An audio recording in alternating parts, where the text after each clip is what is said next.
Nellore YSR Congress party జిల్లా కార్యాలయంలో వైఎస్ఆర్సీపీ నెల్లూరు జిల్లా working president city incharge MLC Parvathareddy Chandrasekhar Reddy garu, మాజీ ఎమ్మెల్యే సూలూరుపేట నియోజకవర్గ ఇన్ఛార్జి కిలివేటి సంజీవయ్య గారు, నెల్లూరు రూరల్ నియోజకవర్గం ఇన్ఛార్జి ఆనం విజయ్ కుమార్ రెడ్డి, కాకాని గోవర్ధన్ రెడ్డి గారి కుమార్తె కాకాని పూజితమ్మ పాత్రికేయ సమావేశం నిర్వహించి మాట్లాడారు. ఈ సందర్భంగా ఎమ్మెల్సీ పర్వతరెడ్డి చంద్రశేఖర్ రెడ్డి మాట్లాడుతూ, నెల్లూరు జిల్లాలో కాకాని గోవర్ధన్ రెడ్డిపై మోపిన అక్రమ మైనింగ్ కేసుతో జిల్లాలో ప్రజలు ఒక్కసారిగా ఉలిక్కి పడ్డారని అన్నారు. జిల్లా పరిషత్ చైర్మన్ గా, ఎమ్మెల్యేగా, మంత్రిగా ఇలా అనేక పదవుల్లో పనిచేసి మంచి నాయకుడిగా గుర్తింపు తెచ్చుకున్న కాకాని గోవర్ధన్ రెడ్డి గారిని ఈ విధంగా అరెస్టు చేయడంతో జిల్లా ప్రజలు ఒక్కసారిగా విస్తుపోయారని అన్నారు. ఇలాగే 4-5 రోజుల క్రిందట ఎంపీ పెద్దిరెడ్డి మిథున్ రెడ్డి గారిని కూడా కక్ష సాధింపు చర్యల్లో భాగంగానే కూటమి ప్రభుత్వం మధ్య కేసంటూ అరెస్టు చేసిందని మండిపడ్డారు. అందరికీ నమస్కారం.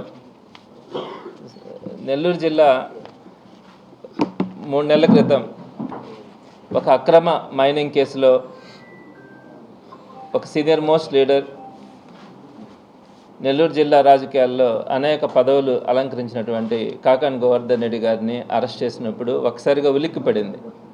ఏంటి ఇలా కూడా నెల్లూరు జిల్లాలో జరుగుతాయా?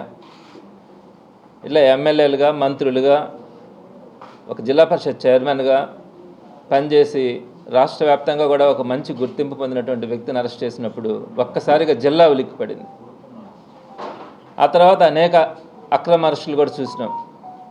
అయితే 4-5 రోజుల క్రితం పెద్దిరెడ్డి మిథున్ రెడ్డి గారు, ఆయన గురించి వైఎస్ఆర్సీపీలో చెప్పనవసరంలా, మొదటి నుంచి కూడా వాళ్ళ ఫ్యామిలీ చిత్తూరు జిల్లా చంద్రబాబు నాయుడికి సొంత జిల్లా అయినా కూడా చిత్తూరు జిల్లాలో ఎప్పుడూ కూడా ఆధిపత్యం, అటు కాంగ్రెస్లో ఉన్నా ఆ తర్వాత వైఎస్ఆర్సీపీలో ఉన్నా కూడా ఒక ఆధిపత్యాన్ని ఇచ్చినటువంటి కుటుంబం పెద్దిరెడ్డి కుటుంబం.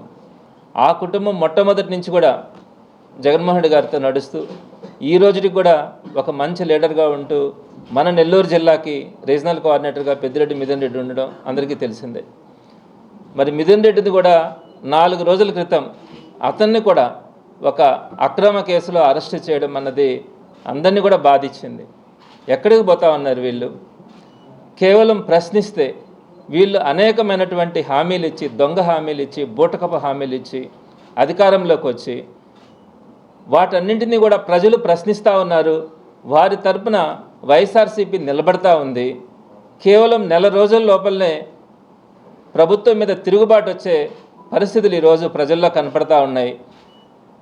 ఏ కార్యక్రమానికి పిలిపించినా కూడా వైఎస్ఆర్సీపీ పెద్ద ఎత్తున వేల మంది ప్రజలు, కార్యకర్తలు అండగా నిలబడి కార్యక్రమాలు చేస్తూ ఉంటే ఓర్వలేక అనేక మందిని అరెస్ట్ చేసి నిర్బంధించి లోపల సెక్షన్ల మీద సెక్షన్లు, కేసుల మీద కేసులు పెట్టి ఒక్కరిని బయట రానికుండా చేస్తున్నటువంటి దుస్థితి ఈరోజు చూస్తూ ఉన్నాం. ఆంధ్ర రాష్ట్రంలో జరుగుతున్నటువంటి ప్రస్తుత పరిస్థితి గతంలో కానీ మరి ఏ రాష్ట్రంలో కూడా మనం చూడలే. మరి దాని కొనసాగింపుగా ఈరోజు అనిల్ కుమార్ యాదవ్ మొట్టమొదటి నుంచి కూడా పార్టీతో నడిచినటువంటి వ్యక్తి, జగన్మోహన్ రెడ్డి గారు అంటే నమ్మకం ఉన్నటువంటి ఒక వ్యక్తి. మరి అనిల్ కుమార్ యాదవ్ గారి మీద కూడా ఒక అక్రమ కేసులో ఆయనకు సంబంధించిన ఒక వ్యక్తిని అదుపులోకి తీసుకోవడం, ఆయన దగ్గర అర్ధరాత్రో అపరాత్రో నిద్రలేపి ఖచ్చితంగా సంతకం పెట్టమని చెప్పి ఒక కన్ఫెషన్ స్టేట్మెంట్ మీద సంతకాలు పెట్టించి దాంట్లో అనిల్ కుమార్ యాదవ్ పేరును కూడా యాడ్ చేసిన పరిస్థితి మనం ఈరోజు చూస్తూ ఉన్నాం. అంటే ఆల్మోస్ట్ అనిల్ కుమార్ యాదవ్ గారిని కూడా అరెస్ట్ చేయాలా అనే ఆలోచనకి ఈ కూటమి ప్రభుత్వం వచ్చినట్టుగా మనకు స్పష్టంగా అర్థమవుతా ఉంది.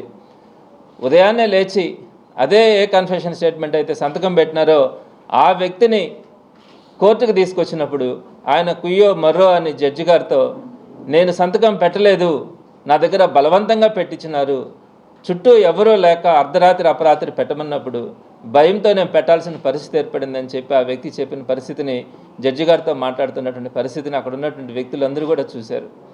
మరి ఇలాంటి క్రమంలో ఏదైతే ఒక స్క్రిప్ట్ రాసుకొని ఏ వ్యక్తులనైతే అరెస్ట్ చేయాలనుకుంటారో వాటన్నింటినీ కూడా పాటించే బాధ్యత మాత్రమే ఈరోజు పోలీస్ తీసుకుంటా ఉంది. మొత్తం రచన అంతా కూడా డైరెక్షన్ కానీ స్క్రీన్ ప్లే కానీ అంతా కూడా రాజకీయ నాయకులు చేస్తూ ఉంటే కేవలం వాళ్ళు తెచ్చినటువంటి ఆ డైరెక్షన్స్ని, వారు ఇచ్చినటువంటి కాగితాలని తీసుకొని ఇంప్లిమెంట్ చేసే బాధ్యత మాత్రమే ఈరోజు పోలీస్ డిపార్ట్మెంట్ కానీ అధికారులు కానీ తీసుకుంటా ఉన్నారంటే మనం ఎక్కడికి పోతా ఉన్నాం? ఎవరితో చెప్పుకోవాలా? ఎక్కడైనా వైఎస్ఆర్సీపీ మాట్లాడుతూ ఉంటే నిన్న కూడా చూశారు మీరు, ఎక్కడ మాట్లాడినా కూడా వాళ్ళని అణిచివేసే దిశగా వాళ్ళ మీద కేసులు పెట్టాలా, వాళ్ళని బలవంతం చేయాలా, మిగతా వాళ్ళని ఏదో ఒక విధంగా బెదిరించాలా, మాట్లాడకుండా చేయాలనే పరిస్థితిని ఈరోజు కూటమి ప్రభుత్వం తీసుకొని వెళ్తూ ఉందంటే ఎంత దారుణంగా ఉందన్నది మీరు ఆలోచించాలి. సో అనిల్ కుమార్ యాదవ్ ఖచ్చితంగా నిర్దోషిగా బయట వస్తాడు. ఒక సీనియర్ పొలిటీషియన్, వైఎస్ఆర్సీపీలో మొదటి నుంచి కూడా పనిచేసినటువంటి వ్యక్తి.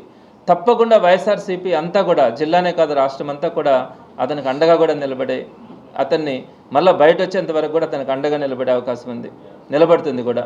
మరి ఈరోజు మీరు ఒకసారి గమనించండి, ఎంతమంది మీద కేసులు పెడతా ఉన్నారు మీకు తెలిసి ఉంటుంది.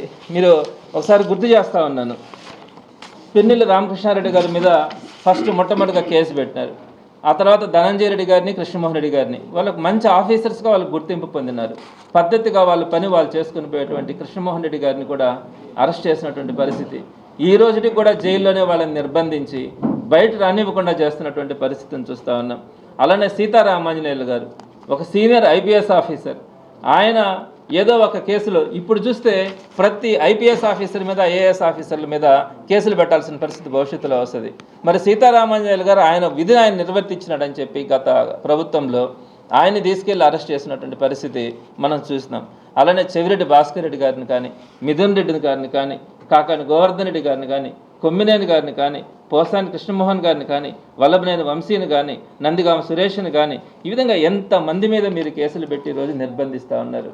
ఇంకా ఒక లిస్టు పెట్టుకొని ఉన్నారంట, విడుదల రజనీ గారిని అరెస్ట్ చేయాలని, రోజాని అరెస్ట్ చేయాలంట, పేరున నానిని అరెస్ట్ చేయాలంట, కొడాలి నానిని అరెస్ట్ చేయాలంట, అనిల్ కుమార్ యాదవ్ని అరెస్ట్ చేయాలంట, నల్లబరెడ్డి ప్రసన్న కుమార్ రెడ్డిని అరెస్ట్ చేయాలంట, అదేవిధంగా కావలి ఎమ్మెల్యే ప్రతాప్ రెడ్డి గారిని అరెస్ట్ చేయాలంట.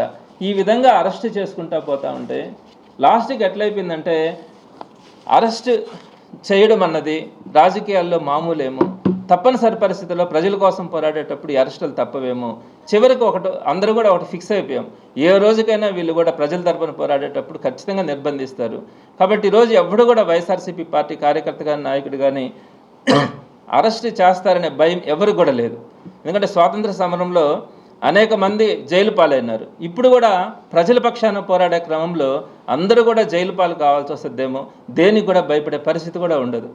మీరేదో ఒక 4 రోజులు జైల్లో పెడితే భయపడిపోయి మిగతా వాళ్ళందరూ కూడా సైలెంట్ అయిపోతారు అనే ఆలోచన కనుక తెలుగుదేశం పార్టీకి కనుక వస్తే అనుకుంటా ఉంటారు. ఇంకొక పాయింట్ కూడా, ప్రజలు తిరుగుబాటు ఏం చేయట్లేదు, ప్రజలు సైలెంట్గా ఉన్నారని. ప్రజల్లో ఉడికిపోతూ ఉన్నారు.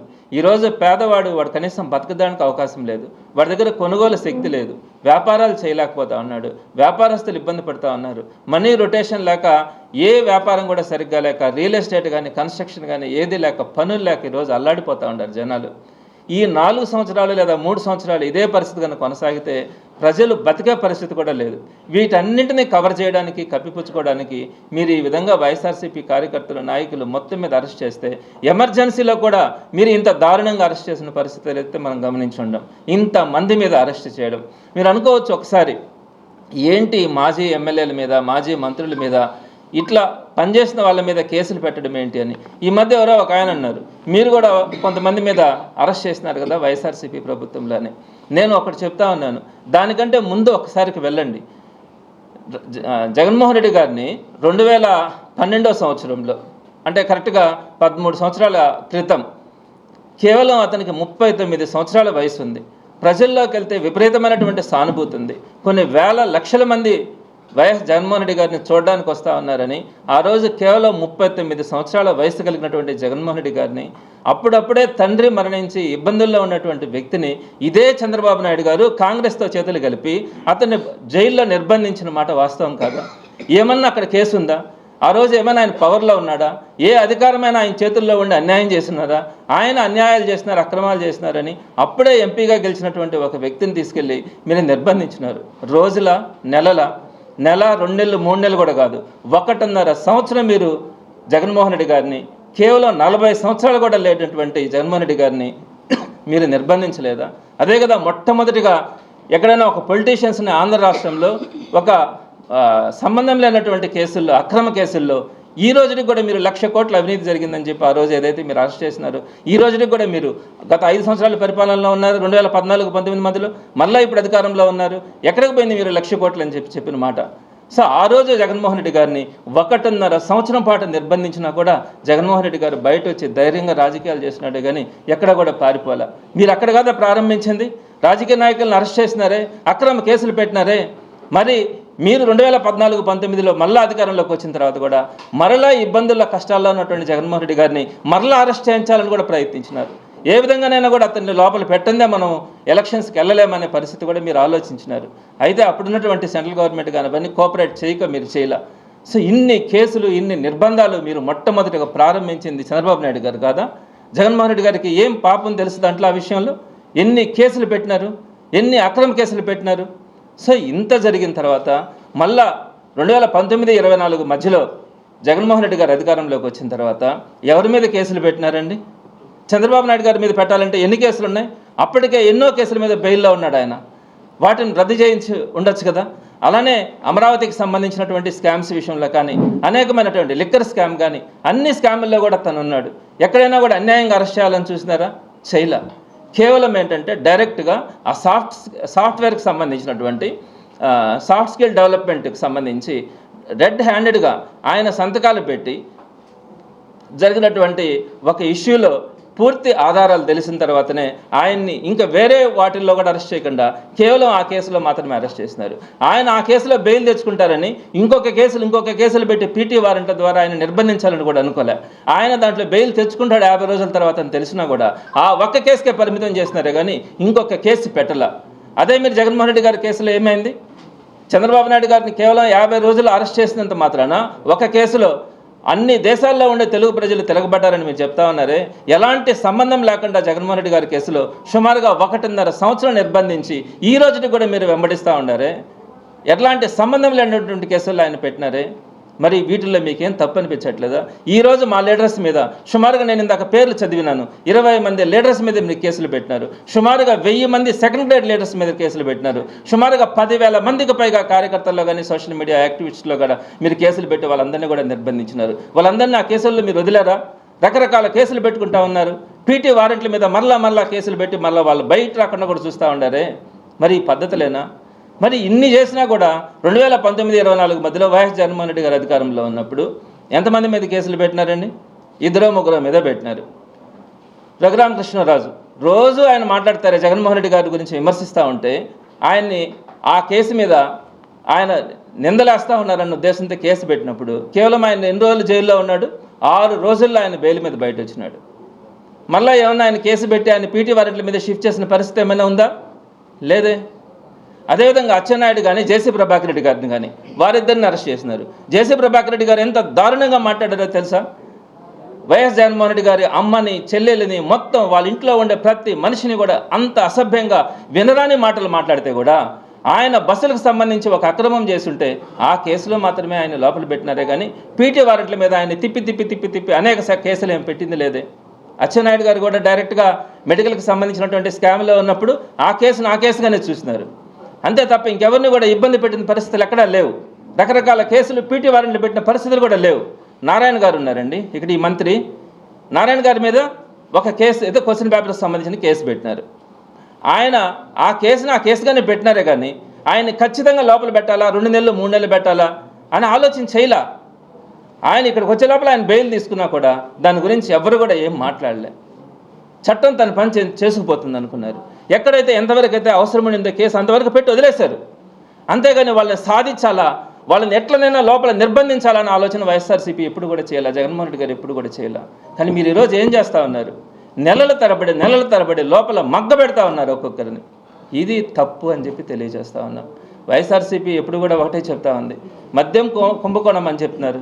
ఏంటండి మద్యం, లిక్కర్కి సంబంధించి? నేను ఒక సూటిగా 2 మాటలు అడుగుతాను. ఎక్కడైనా కూడా ప్రభుత్వం ఎందుకు ఒకరి మీద కేసు పెట్టాలా? ప్రభుత్వానికి సంబంధించి ఆదాయం తగ్గుండుంటే మీరు కేసులు పెడితే అర్థం ఉంటుంది. మీరు టీడీపీ గవర్నమెంట్లో 70,000 చిల్లర కోట్లు మాత్రమే ఆదాయం వచ్చింది. అదే వైఎస్ఆర్సీపీ గవర్నమెంట్లో లిక్కర్కి మీకు సంబంధించి 1,02,000 కోట్ల రూపాయల ఆదాయం వచ్చింది గవర్నమెంట్కి. అమ్మకాలు తగ్గించారు. కోవిడ్ వల్ల కొద్ది రోజులు అమ్మకాలు జరగలే. అయినా కూడా 1,02,000 కోట్ల రూపాయల ఆదాయాన్ని ప్రభుత్వానికి ఆదాయాన్ని చూపించింది వైఎస్ఆర్సీపీ. మరి అక్కడ ప్రభుత్వానికి ఏ నష్టం జరిగింది? పోనీ ప్రజల విషయాన్ని తీసుకుందాం. అంతకుముందు బెల్ట్ షాపులు ఉన్నాయి. సుమారుగా 4,000 చిల్లర షాపులు ఉంటే 2,000 చిల్లర షాప్స్ కుదించి ప్రజలకు మద్యాన్ని అందుబాటులో లేకుండా చేయాలన్న ఆలోచనతో ముందుకెళ్ళింది. అంతకుముందు 24 అవర్స్ అందుబాటులో లిక్కర్ షాప్స్ ఉంటే వైఎస్ఆర్సీపీ వచ్చిన తర్వాత ప్రభుత్వ దుకాణాలు తీసుకొచ్చి కేవలం 11 to 9 మాత్రమే అమ్మడం, 9 గంటల ఒక్క నిమిషానికి కూడా మందు దొరకకుండా రాత్రులు మందు లేకుండా కూడా చూసినటువంటిది. అదేవిధంగా సుమారుగా 44,000 బెల్ట్ షాపులు 2014-19 మధ్య ఉంటే ఒక్క బెల్ట్ షాప్ కూడా మీరు వైఎస్ఆర్సీపీ గవర్నమెంట్లో లేదు. ప్రతి షాప్లో కూడా మీకు పర్మిట్ రూమ్లు అంతకు ముందు ఉంటే ఒక్క పర్మిట్ షాప్ కూడా వైఎస్ఆర్సీపీ ప్రభుత్వంలో లేదు. తర్వాత మీరు ఇంకోటి కూడా చెప్తారు, క్యాష్ ట్రాన్సాక్షన్సే తీసుకున్నారు అని. నేను ఒకటి చెప్తా ఉన్నాను, 2014-19లోనైనా కూడా లేదా ఇప్పుడైనా కూడా మీరు క్యాష్ ట్రాన్సాక్షన్సే చేస్తూ ఉన్నారు కదా. కేవలం ఆన్లైన్ ఫోన్పే కానీ గూగుల్ పే కానీ ఈ అన్ని ట్రాన్సాక్షన్స్ కూడా ప్రారంభమైందే వైఎస్ఆర్సీపీలో. అంతకుముందు ఆ సిస్టమ్ కూడా లేదు. ప్రారంభించిందే ఒక గవర్నమెంట్ సిస్టమ్ని తీసుకొని వచ్చి, గవర్నమెంట్ సిస్టంలో లిక్కర్ పాలసీని తీసుకొని వచ్చి గవర్నమెంట్ షాప్స్ని రన్ చేస్తా దానికి సంబంధించినటువంటి ఒక విశిష్ట సాఫ్ట్వేర్ని తీసుకొని వచ్చి ఆన్లైన్ ట్రాన్సాక్షన్స్ని ప్రవేశపెట్టిందే వైఎస్ఆర్సీపీ. మీరు ఏ ఇష్యూలోనైనా తీసుకోండి, ఒక ట్రాన్స్పరెంట్గా ఒక లిక్కర్కి సంబంధించినటువంటి ఇష్యూని తీసుకొచ్చినటువంటి ఘనత వైఎస్ఆర్సీపీది అయితే దాంట్లో అన్యాయం జరిగింది, దాంట్లో ప్రభుత్వానికి ఇబ్బంది కలిగిందని చెప్పి మీరు ఈరోజు సుమారుగా 38 మందిని దాంట్లో ఇరికిచ్చి వాళ్ళందరినీ కూడా అరెస్ట్ చేస్తూ ఉన్నారు. అందులో ఆ క్రమంలో భాగంగానే మిథున్ రెడ్డిని కానీ అరెస్ట్ చేసినారు. ఇకపోతే మీరు చెప్పేది ఏంటి, ఇక్కడ ఇది క్వాడ్స్కి సంబంధించి క్వాడ్స్ మీరు చేయలేదా, ఇప్పుడు చేయట్లేదా? మరి ఆ టైంలో క్వాడ్స్, సరే క్వాడ్స్గానే చూసి మీరు కేసులు పెట్టినా పర్లా, దానికి సంబంధించి బ్లాస్టింగ్స్ అని SC ST కేసులని వాటన్నిటిని పెట్టి నిర్బంధిస్తారు. సరే ఎక్కడికి వెళ్తా ఉన్నాం, మాట్లాడకూడదా? ఏం చేసినా కేసులు పెడతారా, భయపడతారా, ప్రజల తరపున పోరాడ్డా? అవన్నీ ఉండి భయపడే పని అయితే ప్రజల తరపున మాట్లాడడానికి రాజకీయాల్లోకి ఎలా వస్తారు, ఎందుకు వస్తారు? ఒక్క విషయాన్ని కూటమి ప్రభుత్వం గుర్తుపెట్టుకోవాలా, ఎప్పుడు అణిచివేత చేయాలనుకున్నప్పుడు ఎప్పుడు కూడా తిరుగుబాటే వస్తుంది. కానీ మంచితనంతో వెళ్ళినప్పుడే, మీరు ఒక మంచి పాలనను అందించినప్పుడే, ఒక ట్రాన్స్పరెంట్గా మీరు పాలిటిక్స్ చేయగలిగితే ప్రజల దగ్గర సానుభూతి వస్తుంది, మేము కూడా మాట్లాడే పరిస్థితి ఉండదు. అంతేగాని మీ ఇష్ట ప్రకారం మీరు చేస్తారంటే మాత్రం తప్పకుండా ప్రజల తరపున పోరాటంలో ఎక్కడ కూడా వెనుకాడేది ఉండదు. ఎవరైతే ఈరోజు అరెస్ట్ అయినారో వారందరికీ కూడా వైఎస్ఆర్సీపీ అండగా ఉంటుందని మాత్రం తెలియజేస్తాను. మరి రాష్ట్రంలో కూటమి ప్రభుత్వం సాగిస్తున్నటువంటి పాలన చూస్తుంటే అసలు ఈ ఆంధ్ర రాష్ట్రానికి ఏమైంది, ఈ ప్రభుత్వానికి ఏమైంది, ఏం జరుగుతూ ఉంది? ఈ ఎల్లో మీడియా తన మీడియాని అడ్డుపెట్టుకొని ఈ రాష్ట్రాన్ని ఏం చేయాలని ప్రయత్నం చేస్తాం. ఎందుకు చెప్తున్నా అంటే మీడియా ప్రజాస్వామ్యంలో ప్రధానమైన భూమికి పోషించాల్సిన ఒక వ్యవస్థ అది. ఆ మీడియానే గాడి తెప్పేస్తే, గాడి తెప్పి పాలన సాగిస్తున్న ప్రభుత్వాన్ని కట్టడి చేసేది ఎవరు, అడగాల్సింది ఎవరు? ప్రజలకి తెలియాల్సిన విషయాలు తెలియజేయాల్సింది ఎవరు? వారే గాడి తెప్పారు. ఈ ఎల్లో మీడియా కథనాలు, తప్పుడు కథనాలు రాయడం అంటే ఈ ప్రభుత్వం అధికారంలోకి వచ్చిన తర్వాత ప్రజాస్వామ్యాన్ని కూలింగ్ చేస్తూ పరిపాలనని పక్కన పెట్టి కక్ష సాధింపు చర్యలు, అక్రమ కేసులు, నిర్బంధాలు వీటన్నిటిని చేసేదానికి ఒక ప్రణాళికాబద్ధంగా మీడియాలో ఈ ఎల్లో మీడియా ఏదైతే ఉందో, TV5 కావచ్చు, ఈనాడు కావచ్చు, ఆంధ్రజ్యోతి కావచ్చు, ఇదంతా కూడా ఈ ఎల్లో మీడియాలో కథనాలు రాయడం, ఒక 10 రోజులు కథనాలు రాయడం, తర్వాత వాళ్ళని కేసుల్లో ఇరికించడం, విచారణకు పిలిపించడం, అరెస్ట్ చేయడం, జైలుకి పంపించడం, ఇదే కథ. అంటే ఇది సినిమా కథలో రాసుకున్నారు వీళ్ళు, ఫ్యాబ్రికేటెడ్ ఇదేన్ని రాసుకున్నారు. మద్యం విషయంలో కావచ్చు, మైనింగ్ విషయంలో కావచ్చు, ఈ రెండు ప్రధానమైన వీటిని పట్టుకొని ఈ తంతు జరుగుతూ ఉంది. ఒకటి అడుగుతా ఉన్నా, చంద్రబాబు నాయుడు గారు ఇదే మద్యం కేసులో, చంద్రబాబు నాయుడు మీద మద్యం కేసు ఉంది, ఆ మద్యం కేసు ఇన్ని సంవత్సరాలైనా కూడా ఇక్కడ పోయినది. మొన్నగాక నిన్న బెయిల్ తెచ్చుకున్నాను మళ్ళీ. దాని గురించి ఎల్లో మీద రాయదు. ఆ రోజు చంద్రబాబు నాయుడు గారు ఈ మద్యంలో డిస్టిలరీస్ ఏర్పాటు చేసిన ఆయనే, బ్రాండ్లు తెచ్చింది ఆయనే, అక్రమ మద్యం దందా చేసిన ఆయనే. ఆ రోజు రాష్ట్రాన్ని సర్వనాశనం 14 నుంచి 19 దాకా వచ్చింది ఆయనే. ఆ రోజు మద్యం కేసు పెడితే ఈ రోజుకి దాని అతి లేదు గతి లేదు. మళ్ళీ 2024లో వచ్చిన తర్వాత కూడా ఈ మద్యం విషయంలో ఈ రాష్ట్రంలో ఎంత అక్రమం జరుగుతున్నాయో మీకు అందరూ తెలుసు. బెల్ట్ షాపులు, మరి ప్రతి ఎమ్మెల్యేకి నెలకి ఒక్కొక్క షాప్ నుంచి 50,000 ఇవ్వాలి. ఎక్కడి నుంచి ఇస్తున్నారు? అక్రమ మద్యం ధర ఇస్తున్నారు, అక్రమ అమ్మకాలతోనే ఇస్తున్నారు, బెల్ట్ షాపులను ఇస్తున్నారు. వీటన్నింటి పక్కన పెట్టి వైఎస్ఆర్ కాంగ్రెస్ పార్టీలో అక్రమ మద్యం అయిపోయిందని మరి మొన్న చూస్తా ఉన్నాం. ధనంజయ రెడ్డి గారిని కావచ్చు, కృష్ణమోహన్ రెడ్డి గారిని కావచ్చు, మొన్నటి రోజు ఎంపీ గారు మిథున్ రెడ్డి గారిని కావచ్చు. అంటే ఒక్కొక్కరుగా ఈ ఫ్యాబ్రికేటెడ్ కేసులో ఇరికించుకుంటూ జైలుకి పంపించే కార్యక్రమం. అదేవిధంగా మైనింగ్లో కూడా 2023లో మైనింగ్ జరిగిందని, అసలు రుస్తుం కంపెనీ అనేది ఎప్పటి నుంచో మూతపడిపోయింది. అదే కేసు కూడా, అది కూడా ఒక ఫ్యాబ్రికేట్ కేసే. నోటీసులు ఇవ్వడం, గోవర్ధన్ గారిని అరెస్ట్ చేశారు, నోటీసులు ఇచ్చారు. అది కూడా మీరు చూశారు. ఎప్పుడో 23లో జరిగిందని, ఎస్టీలని ఇబ్బంది పెట్టారని, వాళ్ళ ఇల్లు పోయాయని, బ్లాస్టింగ్ చేశారని కథనాలకు రాసి ఆయన్ని ఈ రోజుకి జైల్లో పెట్టినారు. ఒక్కొక్క కేసు మళ్ళీ అది బయలు వస్తామంటే ఇంకొక పీటీ వాళ్ళు ఏదో ఒక కేసు పెట్టడం, ఉంచడం. అంటే దాన్ని కూడా నిర్ణయించుకున్నారు వాళ్ళు. ఏ నాయకుడిని జైల్లో ఎన్ని రోజులు పెట్టాలి? 60 రోజులు పెట్టాలా, 90 రోజులు పెట్టాలా, 100 రోజులు పెట్టాలా?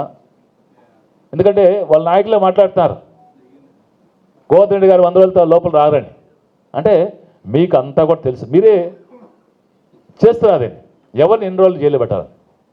మళ్ళీ నిన్న శ్రీకాంత్ రెడ్డి గారిని మళ్ళీ పిలిపించారు, సాక్షిగా పిలిపించి అనిల్ కుమార్ యాదవ్ గారి మీద చెల్లుక పలకలు రాసుకుంటూ వీళ్ళే డిక్టేట్ చేస్తారు, వీళ్ళే రాస్తారు, బలవంతం చేస్తారు, సంతకాలు పెట్టమంటారు. లేదంటే థర్డ్ డిగ్రీ ప్రయోగిస్తాము, ఇబ్బంది పెడతారు. శ్రీకాంత్ రెడ్డి విషయంలో అదే చేసింది. అందుకే ఆయన జడ్జి గారి దగ్గర చెప్పారు కూడా, అసలు నన్ను ఏం అడగలేదు, మొత్తం రాశారు, సంతకం పెట్టమన్నారు, సంతకం పెట్టకపోతే 3rd డిగ్రీ చేస్తారని. మీరు దాంట్లో రాస్తున్నారు. 23లో అనిల్ కుమార్ గారు మంత్రిగా రాస్తారు.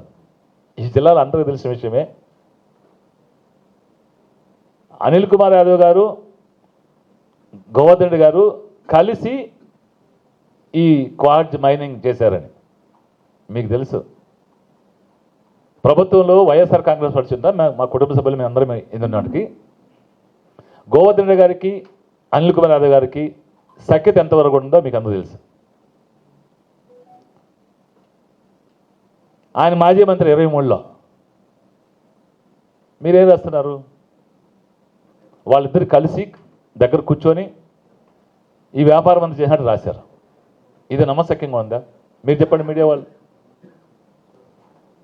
ఈ జిల్లాలో ఎవరైనా ఇది క్లియర్గా తెలుస్తూ ఉంది కదా. అంటే ఇరికిచ్చేదానికి ఏమైనా మీరు కట్టుకథలు అల్లగలరు. ఒకరికొకరికి మీడియా రాశారు, మీరే రాశారు. గోవర్ధన్ రెడ్డి గారికి, అనిల్ కుమార్ యాదవ్ గారికి సఖ్యత లేదు, వాళ్ళు ఎడమముఖం పడముఖంగా ఉన్నారు, 2 గ్రూపులుగా ఉన్నారు, ఏదో రాశారు, మీరే రాశారు. మళ్ళీ మీరే రాస్తున్నారు ఇప్పుడు ఇద్దరు కలిసి వ్యాపారం చేశారని. మరి చెప్పాల్సిన మీరే. మీడియానే తప్పుదావ పట్టిస్తే, మీడియానే తప్పుడు వ్యవహారాలు ప్రచారం చేసినా మరి ఇది ఈ సమాజానికి కీడుందా లేదా మీరు కూడా ఆలోచించాలి. మీ యాజమాన్యాలు ఏంటో నాకు తెలియదు. మీ యాజమాన్యాలు కూడా ఆలోచన చేయాలి. ఈ సమాజాన్ని బాగుపరచడానికి మీడియా సహకారం ఉండాలి. కానీ మీడియానే చీడ పురుగులాగా తయారై మీ పబ్బం గడుపుకోవడానికి మీ స్వలాభం కొరకు మరి ఇన్ని కార్యక్రమాలు చేస్తే ఇది మంచిది కూడా కాదు ఈ రాష్ట్రానికి. ఇకనైనా మీరు ప్రశ్నించే తత్వాన్ని అలవర్చుకోవాలి. మీడియాలో క్యాప్షన్స్ పెట్టుకుంటే కాదు, నిజాన్ని నిర్భయంగా చెప్తాను. నేను చెప్తున్నా ఏలో మీడియాకి, ఇకనైనా మారండి మీరు. ఈ రాష్ట్రం సర్వనాశనం అయిపోతా ఉంది. ఈ రాష్ట్రం సర్వనాశనం అయిపోతా ఉంది. తెలుగుదేశం పార్టీ అధికారంకి వచ్చిన తర్వాత ఈ రాష్ట్రం సర్వనాశనం అయిపోతా ఉంది. ఈ తెలుగుదేశం పార్టీ నాయకులు, కూటమి ప్రభుత్వాన్ని పాలనని గాలి కొదిలి కక్షనే ఎన్నుకొని వైఎస్ఆర్ కాంగ్రెస్ పార్టీ నాయకుల్ని ఎలా జైలుకి పంపించాలి, ఏ కేసులు ఇరికించాలి, ఇదే ఆలోచన తప్ప పొద్దున్న లేచిన సాయంకాలం వరకు ఎవరెవరిని ఏ మార్గంలో ఎప్పుడెప్పుడు జైలుకి పంపించాలి స్క్రిప్ట్ తయారు చేసుకొని చేస్తున్నారు. కానీ ప్రజలకు ఇచ్చిన వాగ్దానాలు మీరు మేనిఫెస్టో విషయంలో పక్కన పెట్టి పాలనను పక్కన పెట్టేసి ఇదే సాగిస్తున్నారు. ఇది మంచిది కాదు. ఇకనైనా మానుకోండి. మరి మళ్ళీ రేపు పిలుస్తున్నారు. మరి ప్రసన్నమారెడ్డి గారి విషయంలో కూడా కేసు పెడితే ఆ కేసును పక్కన పెట్టి ఆయన్ని నోటీస్ ఇచ్చి ఆయన్ని జైలుకి రమ్మంటున్నారు, పోలీస్ స్టేషన్ రమ్మంటున్నారు విచారణకి. మీరు చూశారు, మీడియా చూసింది వాళ్ళ ఇల్లు ఎంతవరకు ధ్వంసం చేశారు. ఇంత ధ్వంసం చేస్తే, ఇంత దుర్మార్గం చేస్తే దాని పక్కన వెళ్ళి వాళ్ళ మీద కేసులు. అంటే న్యాయం అడిగేవాడే లేడు. ప్రజల్లో తిరుగుబాటు వచ్చే రోజు తొందరలో ఉంది. ఖచ్చితంగా ప్రజా తిరుగుబాటు వస్తుంది. ఇకనైనా చంద్రబాబు నాయుడు గారికి, కూటమి ప్రభుత్వానికి అందరికి చెప్తున్నాం, ఇకనైనా మారండి మీరు. ఇకనైనా మారండి. సంవత్సరం అయిపోయింది. ఇకనైనా పాలన వైపు దృష్టి పెట్టండి, కక్షలు పక్కన పెట్టండి. ఇదే కొనసాగితే ఖచ్చితంగా రాబోయే కాలంలో, అంటే మీరే ఉంటారనుకోవద్దు. 2014లో మీరు వచ్చారు, 2019లో మేము వచ్చాము, 2024లో మళ్ళీ మీరు వచ్చి ఉండొచ్చు, 29లో లేకుంటే జమిలీ ఎలక్షన్ వచ్చినా మళ్ళీ ఈరోజు ప్రజల్లో స్పష్టంగా కనబడతా ఉంది. ఈ ప్రభుత్వం పాలన పక్కన పెట్టి కక్షపూర్తంగా రాజకీయాలు చేస్తుంది. ఖచ్చితంగా ఈ ప్రభుత్వాన్ని ఇంటికి పంపించాల్సిందని ఈరోజు ప్రజలు బాధపడతా ఉన్నారు. జగన్మోహన్ రెడ్డి గారికి ఎందుకు చేసి ఇబ్బంది పెట్టామని. ఖచ్చితంగా జగన్మోహన్ రెడ్డి గారు మళ్ళీ అధికారంలో రాబోతున్నారు చెప్తున్నా. మీరు ఈ పద్ధతిని మార్చుకోకపోతే ఖచ్చితంగా మీరందరూ కూడా, టీడీపీ నాయకులు అందరూ చెప్తున్నాం, ఎమ్మెల్యేలు కావచ్చు, మంత్రులు కావచ్చు, అందరూ కూడా హెచ్చరిస్తూ ఉన్నాం. మీరు కూడా మారి చంద్రబాబు నాయుడు గారు చెప్పుకుంటారో ఏం చేస్తారో పాలన వైపు దృష్టి పెట్టకుండా ఇదే కక్షపూర్తి రాజకీయాలు చేస్తే ఖచ్చితంగా తగిన మూల్యం చెల్లించుకోవాల్సి వస్తుంది. ఇంతకింత మీరు కూడా అనుభవించాల్సిన పరిస్థితి వస్తుందని ఈ సందర్భంగా తెలియజేస్తూ, నాకు ఏ విధంగా అదుపు చేయాలి, ఏ విధంగా వాళ్ళ గొంతు నొక్కాలి, ఆ పార్టీ ప్రజల తరపున వినిపిస్తున్నటువంటి వాణిని నొక్కి వాస్తవాల్ని పూర్తిగా సమాజం దృష్టికి తీసుకురాకుండా చేయాలనే ఆలోచనతో ఒక ప్రత్యేకమైనటువంటి కార్యక్రమం, ఒక్కొక్కరి మీద ఒక్కొక్క రకమైన కేసు, 2 సంవత్సరాలు, 3 సంవత్సరాలు, 4 సంవత్సరాల క్రితం కేసులు కూడా ఈరోజు బయటకు తీసుకొని వచ్చి వాటి మీద ఎంక్వైరీ అని, వాటి మీద విభిన్న కథనాలతో కొన్ని పత్రికలు రాయటం, దాని తర్వాత మీరు పోలీస్ స్టేషన్కి వివరణ ఇవ్వడానికి రావాల్సిందని చెప్పి అడగటం, వచ్చిన తర్వాత వాళ్ళని 1-2 రోజులు విచారణ చేసినట్టు ఒక కార్యక్రమం జరిపి అరెస్టు చేయటం. అరెస్టు చేసిన తర్వాత ఏ నిర్దిష్టమైనటువంటి అభియోగం మీద అరెస్టు చేశారో ఒక్క దానికే పరిమితం కాకుండా దానికి అనుబంధంగా ఎన్నో రకాల కేసులు ఆ వ్యక్తుల మీద బనాయించి అదే రకంగా కోర్టులలోనే వివిధ రకాల కేసుల్లో వీళ్ళని దోషులుగా చిత్రీకరించి వాళ్ళకి కోర్టు నుంచి బయటకు వచ్చేదానికి బెయిల్ మీద అవకాశం లేకుండా ఎక్కువ కాలం జైళ్ళల్లో ఉండేదానికి వాళ్ళొక పథకాన్ని తయారు చేసినట్టుగా రాష్ట్ర వ్యాప్తంగా ఆ క్రమంలో భాగంగానే నెల్లూరులో కూడా చూసాం. పార్టీ జిల్లా అధ్యక్షుడు గోవర్ధన్ రెడ్డి గారి ఉదంతం పెట్టింది ఒక కేసు అయితే దానికి ఇంకొక 6 7 కలిసాయి ప్రస్తుతానికి. ఇంకా ఏవో కొన్ని అదనంగా కూడా రిజర్వ్లో ఉన్నాయని అన్నట్టుగా చెప్తున్నారు. అంటే వీళ్ళు ఎవ్వరు కూడా దాదాపు 70 రోజులు 80 రోజులు 100 రోజులు ఒక 3 నెలలు కాలం ప్రజల్లో తిరగకుండా వీళ్ళు చట్ట పరిధిలో ఉన్నారు అనేటటువంటి ఒక ప్రచారాన్ని బయటకు తీసుకొస్తూ జైళ్ళల్లోనే వీళ్ళు ఆగిపోయే విధంగా ఏర్పాటు చేస్తూ ఉంటారు. ఆ క్రమంలోనే మళ్ళీ ఒకరి తర్వాత ఒకరు మామూలు కోవూరు మాజీ శాసనసభ్యులు ప్రసన్న కుమార్ రెడ్డి గారి ఉదంతం కూడా తర్వాత చూసాం. ఒక మాటకి ఇంకొక మాట సమాధానం అయిన తర్వాత ఆ మాటను పట్టుకొని దౌర్జన్యకారులు ఆయన ఆస్తికి నష్టం కలిగిస్తే నష్టం కలిగించిన వారి మీద ప్రత్యక్షంగా వీడియోల్లో పలానా వ్యక్తులని కనపడుతున్నా వాళ్ళ పేర్లు తెలియనట్టు అసలు ఆ వ్యక్తులు ఈ జిల్లా వారే కానట్టుగా గుర్తు తెలియని వ్యక్తులు అని చెప్పి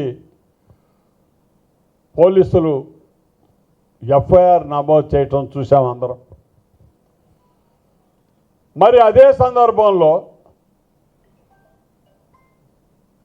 ప్రసన్న కుమార్ రెడ్డి గారు ఆయన మీద ఉన్నటువంటి కేసులో ఏదైతే అదే సందర్భం ఈ ఇంటిని పగలగొట్టేదానికి ముందు జరిగినటువంటి సందర్భంలో ఈ కేసులన్నీ ముడిపడి ఉంటే ముందు వారిని పిలవలేదు, ఇల్లు పగలగొట్టిన వారిని పిలవలేదు, మధ్యలో ఉన్న అతన్ని ప్రశ్నించడానికి మీరు మళ్ళీ కూడా రావాల్సిందని పిలుస్తూ ఉన్నారు.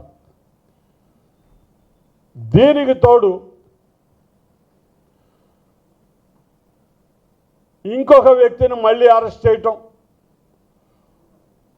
అతనేదో వ్యాపారాలు చేసినాడు, పలానా చోట చేసినాడు, అతనికి గోవర్ధన్ రెడ్డి గారికి సంబంధాలు ఉన్నాయి, వీళ్ళందరూ కలిసికట్టుగా చేశారు, వీళ్ళతో ఇంకొక మాజీ మంత్రివర్యుడు ఆయన ఉన్నాడని మాట్లాడటం, దాని మీద ఇంకా పూర్తి వివరణతో కేసు తయారు కాకపోయినా ఆ కథనాలు అయితే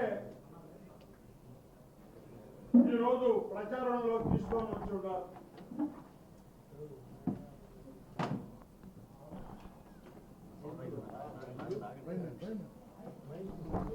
మరి